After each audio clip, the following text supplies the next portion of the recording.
Waalaikumsalam.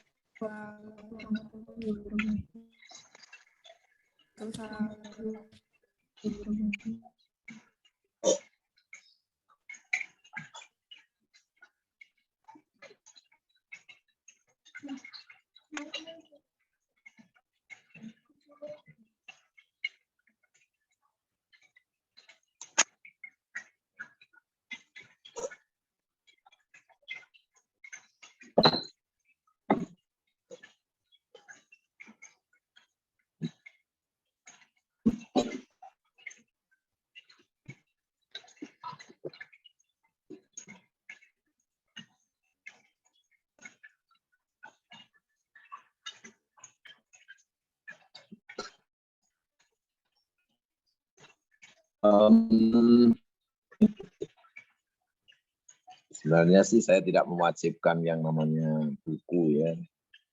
Anda bisa membaca buku apapun gitu.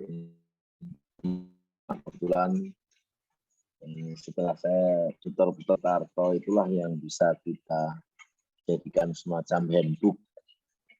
Kenapa bisa jadikan semacam handbook? Karena buku ini cukup lengkap bicara organisasi.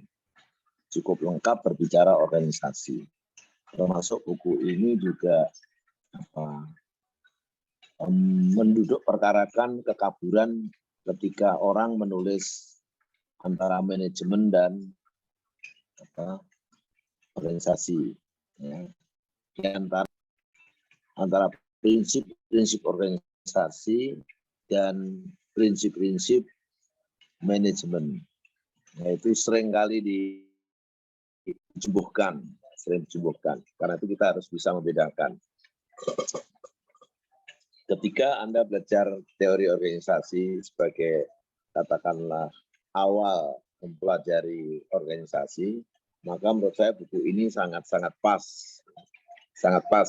Bahkan kalau Anda suka perinci begitu, buku ini juga mengajari sampai bagaimana membuat struktur organisasi, simbol-simbol dan sebagainya. Sangat lengkap menurut saya. Sangat lengkap. Kemudian di bab terakhir buku ini juga membicarakan soal pengembangan organisasi atau OD, organizational development. Ya. Yang satu lagi OM, organizational management. Ada OM, ada OD.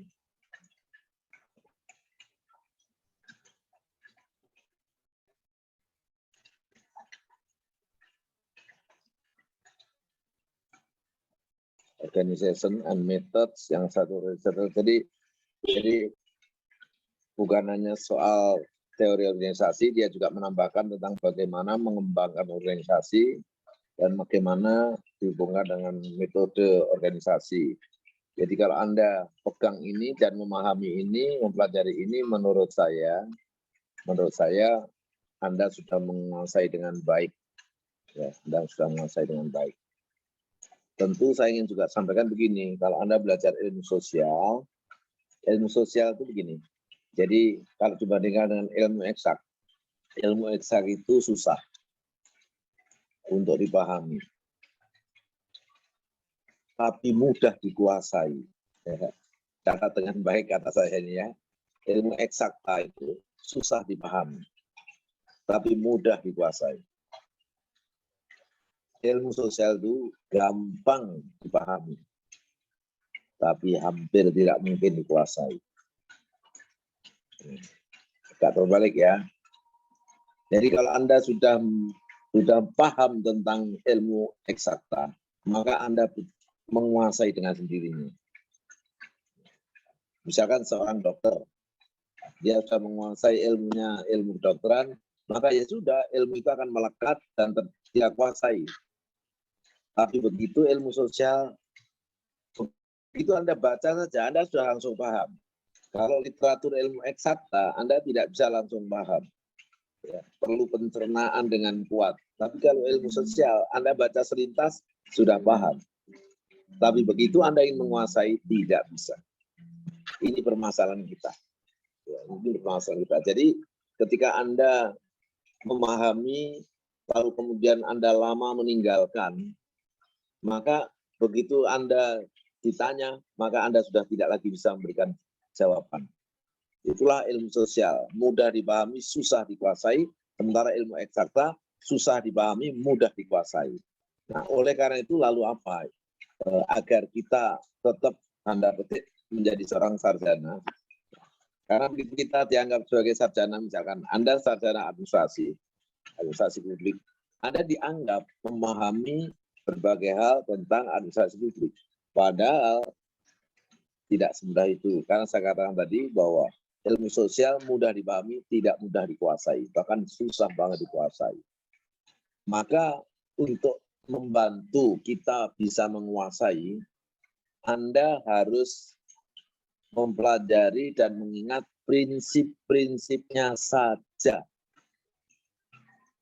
Jadi yang kita kuasai itu adalah prinsip-prinsipnya saja. Kalau kita sampai detil-detilannya, waduh, dalam waktu singkat itu sudah hilang. Dan yang kedua, nyaris ilmu sosial itu nyaris nggak berbatas. Terus saja berkembang. Ya. Terus mengalami perkembangan. Ya. Perubahannya itu sangat luar biasa. Apalagi seringkali perubahannya itu, kalau di dalam ilmu eksak, begitu berubah, maka teori yang lama itu dilewati, hilang, dihapus. Jadi temuan baru itu akan menghapus temuan lama dalam ilmu eksak. Karena apa? Disempurnakan. Jadi yang baru itu menyempurnakan yang lama. Bahkan bisa mengganti karena yang lama dianggap salah. Misalkan saja dulu teorinya adalah bahwa bumi itu datar. Ya, lama itu diyakini bumi itu datar ya. Di Eropa di era ke-8 itu bumi itu disebut datar. Ya. Terus kemudian muncullah temuan bahwa bumi itu ternyata tidak datar. Bumi itu bulat. Wah, itu jangan dianggap terus orang berubah. Tidak. Tidak mudah menyakini itu. Terjadi benturan-benturan, bahkan korban-korban berdarah-darah. Ya, penemu-penemunya itu dibunuh karena dianggap melanggar bertentangan dengan agama. Ya, karena memang betul agama waktu itu di Eropa mengatakan bumi itu datar. Tiba-tiba ada orang mengatakan bumi itu bulat. Wah, ini dianggap melawan agama. Karena waktu yang berkuasa adalah gereja di Eropa, maka kemudian yang menolak paham gereja mereka dibunuh. Lalu muncul yang namanya inkuisisi, sebuah peristiwa di mana para ilmuwan dikejar-kejar, dibunuh karena dia dianggap melawan agama. Nah, ketika terus kemudian temuan-temuan itu begitu menguat, maka akhirnya ya itu yang terjadi itu, akhirnya ilmuwan dibenarkan dan gereja akhirnya ngalah. Akhirnya sekarang ini bumi itu bulat. Jadi kalau sekarang masih ada yang mengatakan bumi itu datar, ya terlalu. Jadi teori yang lama dihapus oleh teori yang baru. Itu sifat ilmu eksakta. Tapi ilmu sosial, omong kosong, nggak bisa begitu. Nggak bisa begitu. Ya, saya contohkan misalkan saja di dalam administrasi publik, misalkan kita mengenal old public administration. Kita mengenal new public management. Kita mengenal new public service. Nggak tahu nanti ke depannya apa lagi. Apakah lalu old public administration itu sudah lewat dan dibuang? Tidak bisa. Tidak bisa. Bahkan dalam urusan tertentu harus tetap old public administration. Ya. Old public administration itu diantaranya adalah teori birokrasi kan. Nah, teori birokrasi itu kan mengajarkan bahwa harus ada hierarkis, harus ada kesatuan komando, harus ada pembagian kerja yang kuat, harus ada spesialisasi. Itu kan prinsip-prinsip dalam organisasi public administration, bukan prinsip-prinsip yang baru. Nah, harus ada hierarki. Sementara sekarang dengan governance nggak ada hierarki, nggak ada yang disebut dengan hierarki. Malah hierarki sekarang dilawan. Organisasi yang flat yang diinginkan, organisasi yang hierarkinya pendek atau jika mana perlu tidak perlu ada hierarki. Maka Anda mengenal salah satu konsep yang baru itu adalah collaborative governance. sebuah governance di mana mereka yang terlibat di dalam kerjasama itu maka diposisikan sama, equal. Tidak ada yang atas, tidak ada yang bawah. Jadi struktur hierarkis dicabut. Karena equal. Prinsipnya adalah equal. Para state, public, state, society, dan private harus diposisikan sebagai sama. Ini kalau kita bicara collaborative governance. Berarti ini melanggar prinsip hierarki yang diajarkan oleh Old Public Administration. Ini benturan. Dan apa yang terjadi? Ternyata collaborative governance ternyata menimbulkan masalah. Apa masalahnya? Karena tidak ada struktur yang hierarkis, maka kepemimpinan tidak bisa dijalankan. Bisa nggak pemimpin jalan kalau posisi Anda di dalam organisasi adalah selevel, sama? Leadership itu lahir karena adanya hierarki. Ya. Karena ada orang yang di atas, ada orang yang di bawah. Ada orang yang mengatur, ada orang yang diatur. Ada manajer, ada karyawan gitu loh. Begitu ada semacam itu, maka leadership bisa jalan. Tapi karena apa? Ada instruksi, bisa menjalankan instruksi. Kalau Anda sejajar posisinya, bagaimana Anda akan memberikan instruksi? Itu masalah. Ya, itu masalah. Jadi collaborative governance yang sekarang diagul-agulkan itu, yang dianggap top itu, ya, karena dianggap sangat demokratis, ya, menghargai setiap komponen gitu ya. Padahal ada masalah. Antara lain adalah leadership tidak jalan. Bisa nggak Anda bayangkan sebuah organisasi tidak ada leader? Tidak mudah itu. Karena begitu kita itu bersama butuh leader. Bahkan kalau di dalam ajaran Islam itu ya, ketika kalian berkumpul 3 orang, gitu ya, berkumpul 3 orang, terus kemudian berhimpun, wajib itu harus Anda tunjuk salah satu jadi pimpinan. Itu 3 orang, bagaimana kalau 30 orang? 3 orang saja disuruh nunjuk, bagaimana kalau 30 orang? Kenapa? Karena dengan ada pimpinan itu, ya urusan-urusan bisa dilaksanakan dengan lebih baik. Ya, ada arahan-arahan jelas. Ya. Sebab kalau sekelompok orang lalu tidak ada leadernya, wah itu bisa kalang kabut.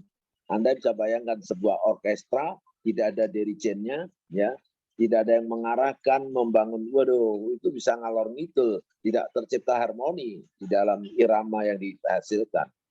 Ya, bisa kacau balau itu ya, bisa kacau balau. Bahkan kerasnya alat musik saja itu harus ada harmoninya. Nggak bisa misalkan saja. Kadang-kadang kan Anda melihat itu, kalau Anda suka musik ya, kadang-kadang Anda melihat itu. Dalam sebuah grup musik, penyanyinya nggak terdengar suaranya. Yang terdengar adalah gebukan drumnya. Nah, itu konyol. Nah, disitulah.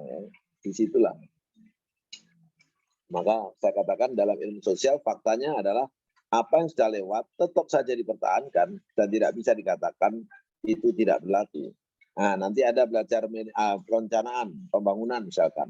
Di sana dulu di masa lalu yang namanya perencanaan pembangunan itu yang bagus adalah perencanaan dibuat dari atas lalu diturunkan ke bawah. Sekarang enggak. Perencanaan harus dari bawah, aspiratif, harus mencerminkan kehendak rakyat, kira-kira gitu. Maka harus dibuat dari bawah. Apa yang dimaui rakyat? Maka muncul bottom up planning, bukan lagi top down planning. Apakah lalu kemudian, walaupun buku-buku sekarang mengatakan yang terbaik itu adalah bottom up, ya. Orang menyebutnya lalu participation planning, atau participative planning, perencanaan partisipatif, buat saya tidak serta-merta menghancurkan dan mengalahkan bagusnya dibanding bottom up, top down. Buat saya tergantung dari kondisinya. Pada urusan-urusan apa kita bisa top down, tetap top down. Pada urusan apa kita butuh bottom up.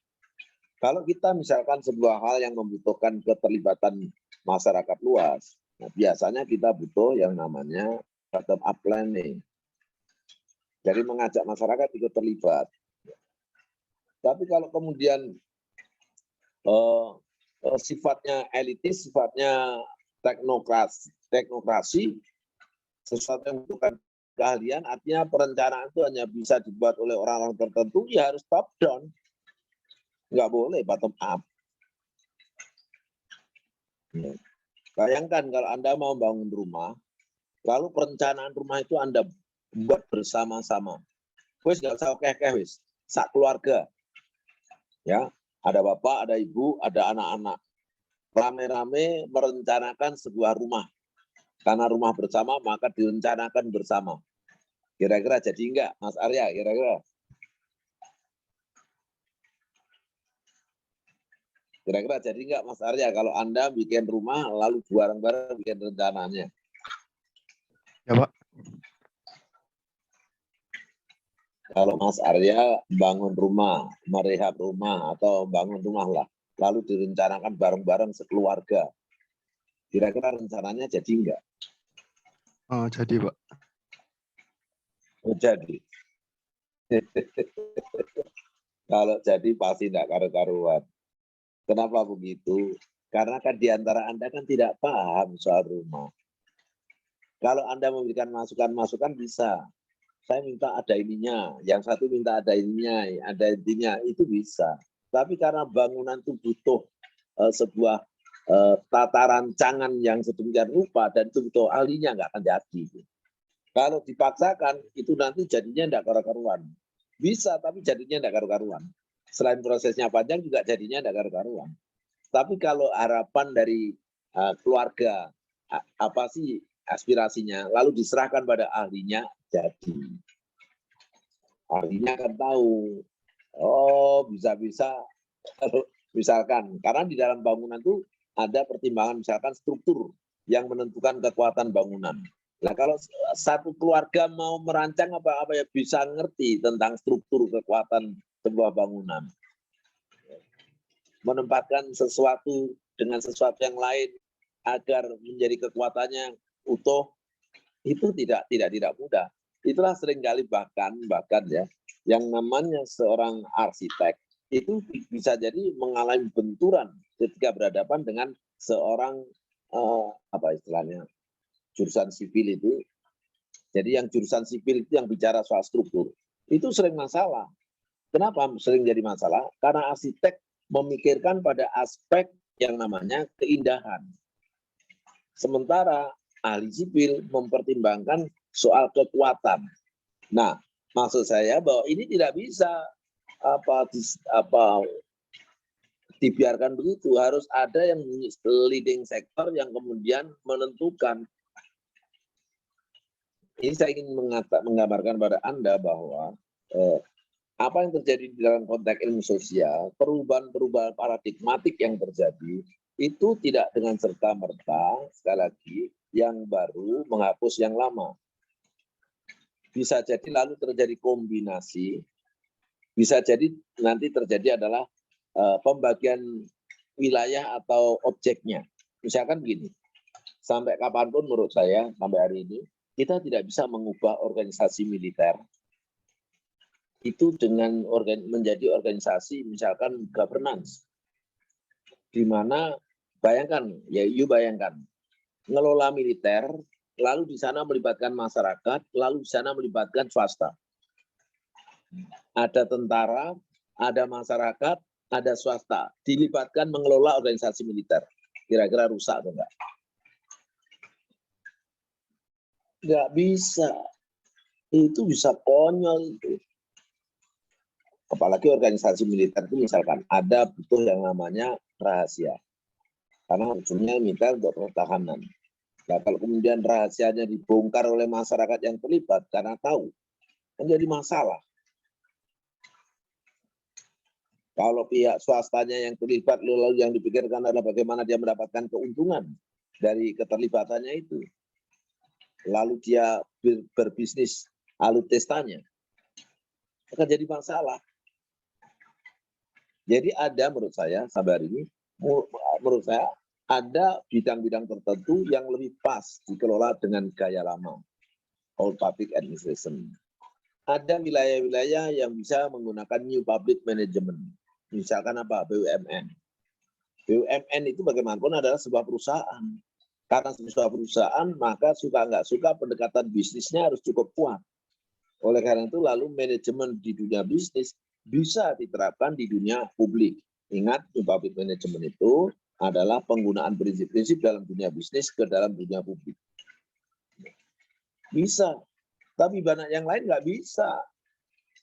Swastanisasi di dalam urusan negara itu bisa menjadi masalah. Tapi ada di beberapa bidang yang bisa, misalkan tadi BUMN. Jangan sampai BUMN bangkrut seperti yang sekarang kita alami. Masa ambil semua BUMN rugi. Apalagi itu sekarang mau dibubarkan. Waduh, konyol itu nanti ujung-ujungnya akan ada para bandit yang membeli. Ujung-ujungnya begitu, ya. Malah ada yang menduga ini sengaja dirugikan, begitu rugi nanti dijual, begitu dijual diambil. Nah, itu bahaya juga itu. Mana? Sebentar.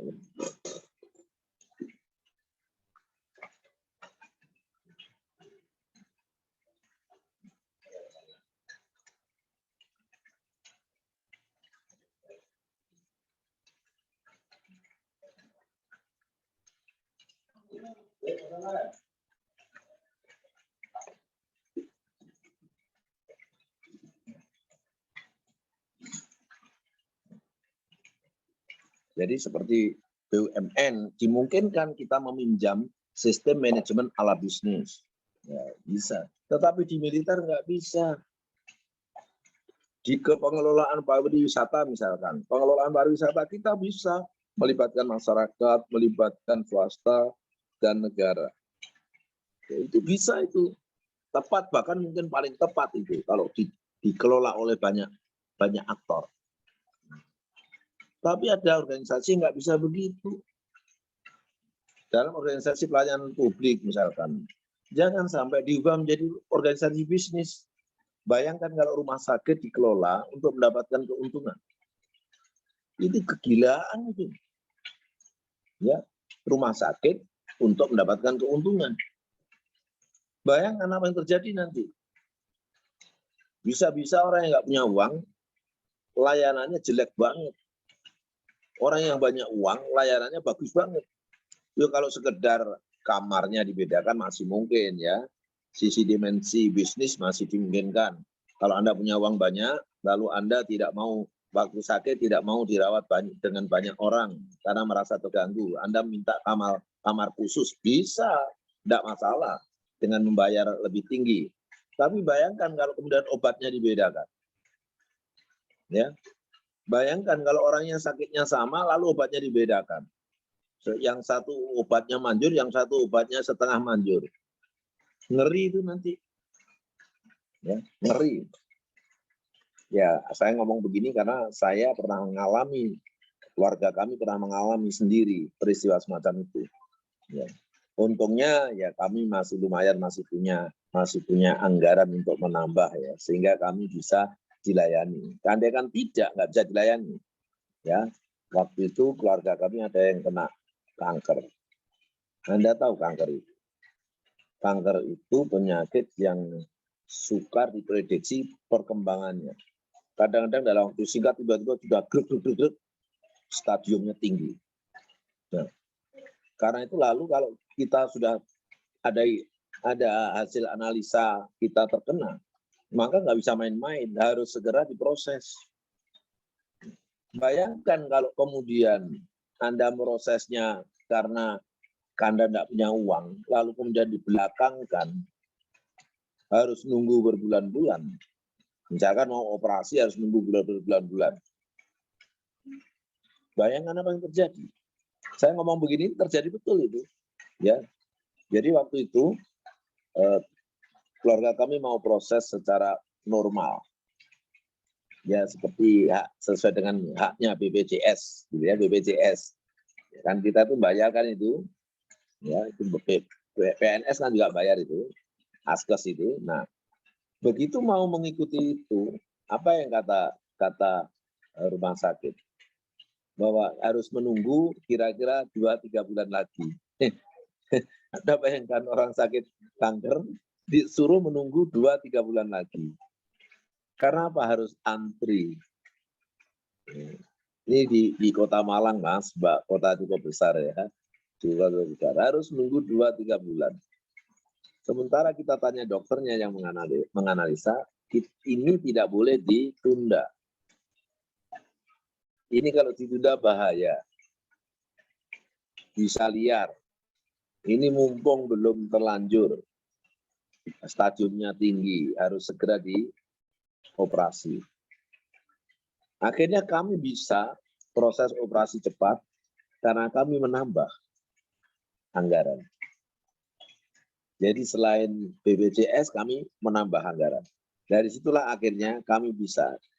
Karena kalau BPJS biasa itu harus antri karena penempatan kamarnya kan juga kamar bersama banyak pasien yang lain gitu loh. Nah, kalau ini karena kita lalu mengambil kamar sendiri dengan bayar tambahan, akhirnya proses itu bisa berjalan dengan segera. Sehingga alhamdulillah sembuh dengan baik. Tapi banyak mereka yang harus nunggu 2-3 bulan. Nah, ini yang saya katakan ini apa ya, dalam konteks pemikiran saya ini konyol. Nggak boleh begitu. Kalau yang namanya organisasi pelayanan kesehatan itu tidak bisa begitu caranya.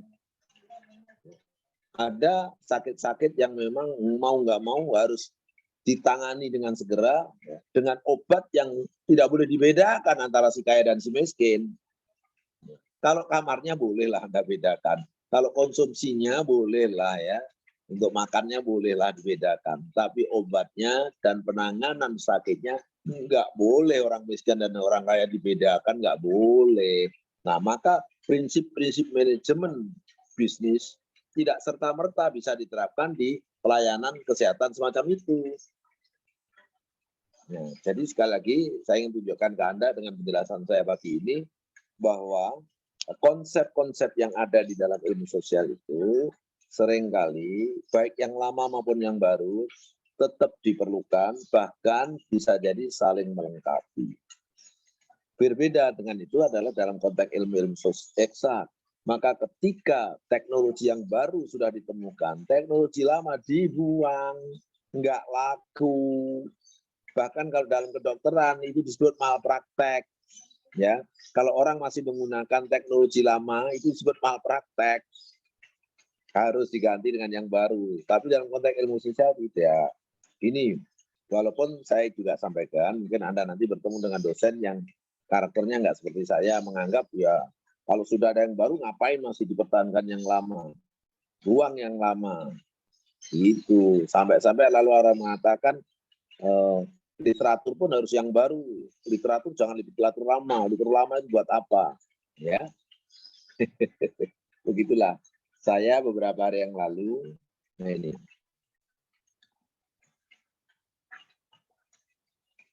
ketemu buku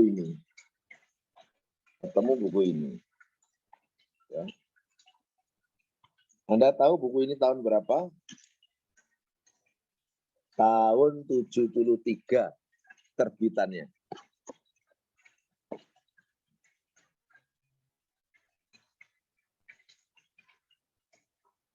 Jadi saya dapatkan buku itu di sebuah perpustakaan masjid kecil.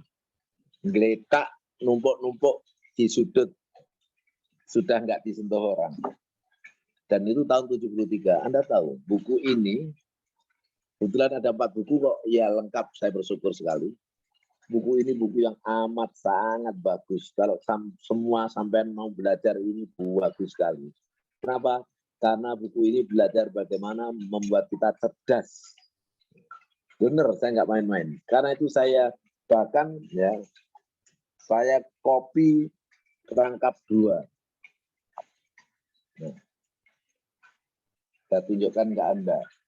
Ini kan, ini buku 2, buku jilid 2-nya. Ini juga buku jilid 2-nya. Jadi saya copy 2. Karena sangat berharganya buku ini di mata saya, karena isinya luar biasa. Jadi saya berharap anak-anak saya membaca semua buku itu. Karena buku ini membuat orang cerdas.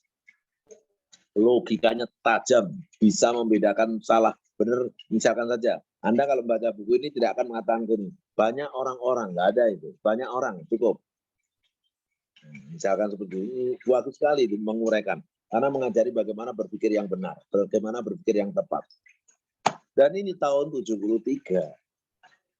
Apa mau kita buang? Yang baru-baru nggak ada yang sebagus ini. Nggak saya temukan uraian yang sebagus ini. Nah, jadi saya ingin mengatakan, kalau kemudian kita literatur lalu dibatasi yang baru-baru, buat saya itu sesuatu yang kurang tepat. Kurang tepat. Karena ilmu sosial bukan ilmu eksak. Nah, itu. Oleh karena itulah maka kemarin saya minta Anda cari buku ini ya, dasar-dasar organisasi Sutarto. Dan ini kalau Anda cermati itu sudah langka. Karena apa? Lah ini antara lain ini terbitnya kan 1984. Tapi memang sudah ada terbitan-terbitan yang baru ya. Kalau punya saya ini 93. Sebentar Mbak Bianca, sampai lahir tahun berapa? 2003, Pak. Berapa? 2003. 2003. Buku ini tahun 93 yang terakhir, cetakan terakhir. Kenapa terus tidak relevan, terus mau dibuang? Nah ini yang saya katakan untuk ilmu sosial nggak mungkin. Untuk ilmu sosial nggak mungkin.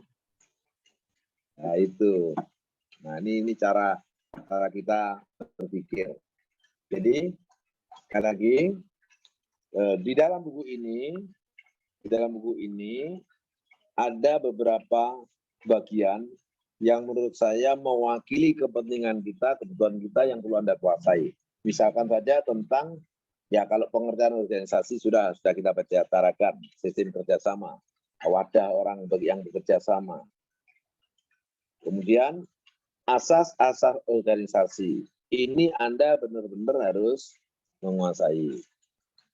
Ya. Kemudian bentuk-bentuk organisasi Anda harus menguasai. Lalu bagan organisasi Anda harus menguasai. Ya, bagan organisasi. Kenapa? Karena bentuk-bentuk organisasi itu nanti ujungnya diwujudkan dalam bentuk bagan. Dan bagan ini bukan sembarangan loh. Bagan ini akan menentukan misalkan kesatuan komandonya lewat mana, kemudian span of the control-nya seberapa, terus hierarkisnya seperti apa, itu tergambar nanti di yang namanya bagan organisasi. Begitu.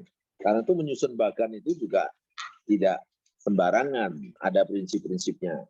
Kemudian ada tentang bagaimana mengembangkan organisasi, OD. Karena organisasi itu bukan makhluk yang berdiri sendiri tanpa hubungan dengan faktor eksternal. Organisasi itu akan terus mengalami perubahan-perubahan. Kenapa? Karena adanya dinamika baik internal organisasi maupun eksternal. Perubahan eksternal, perubahan internal akan membawa perubahan organisasi. Maka perlu dikenali dengan baik tentang bagaimana memperbaiki atau menyempurnakan organisasi, termasuk OM.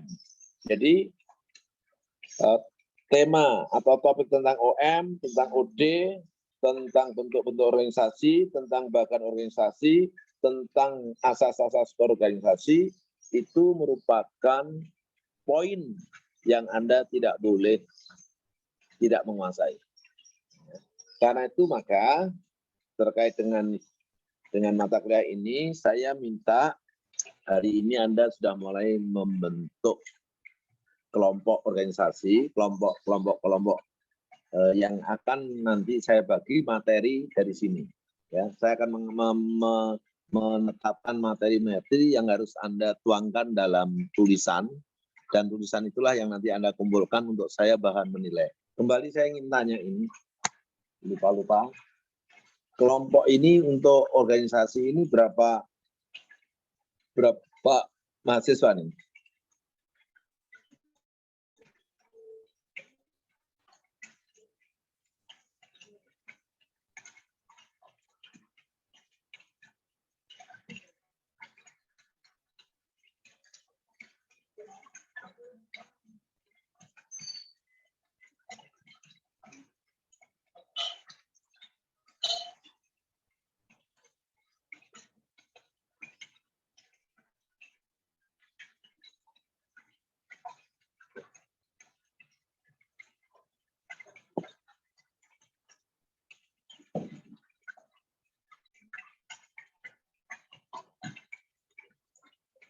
Berapa ini? Leader chipnya siapa ketuanya? Ada 31 siswa, Pak. 31. 1, 2, 3, 4, 5, 6. 31 ya, 31 ya. Iya, Pak. Oke, baik. Kalau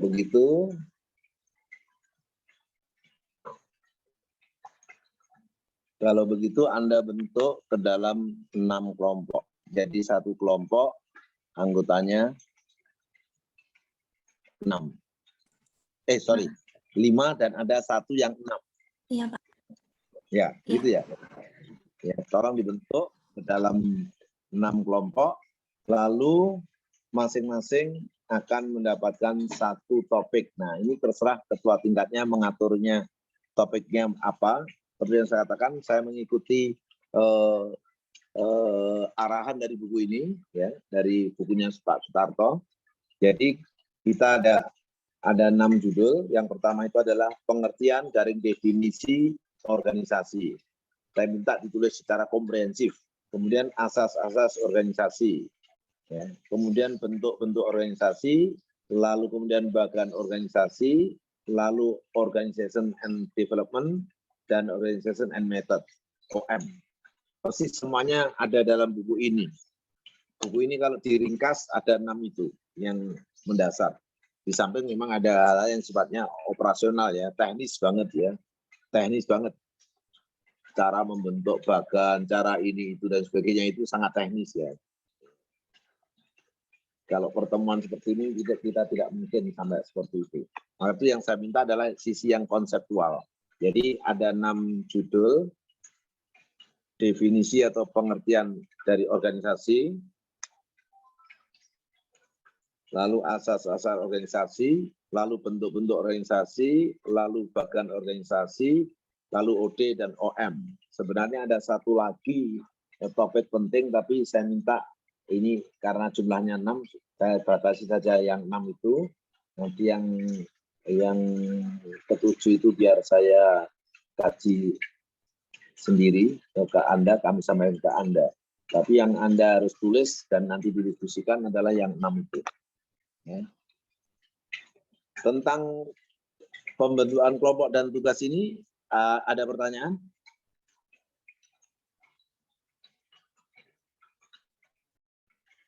Dari ketua tingkat barangkali?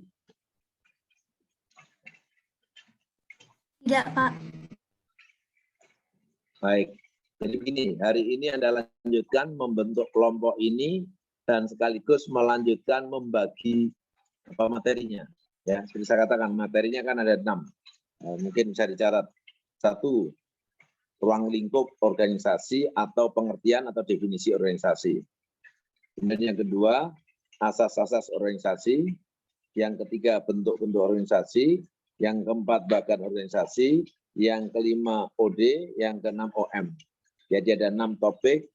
Tolong ketua tingkat nanti bagaimana mengaturnya, didiskusikan dengan teman-teman. Ya. Dan Anda punya 6 kelompok. 1 ada yang anggotanya 6. Yang lainnya anggotanya 5. Jadi minimal anggotanya 5, maksimal anggotanya 6. Tidak boleh ada yang anggotanya 2, 3, nggak boleh. 5 dan 6, karena jumlahnya 36. Jadi kita, 31, sorry, 31. Jadi ada 6 kelompok. Jadi saya persilakan hari ini Anda membagi kelompok itu, melanjutkan diskusi di antara Anda, lalu kemudian membagi tugasnya, ya. Mulai minggu depan bisa kita mulai diskusikan. Ya.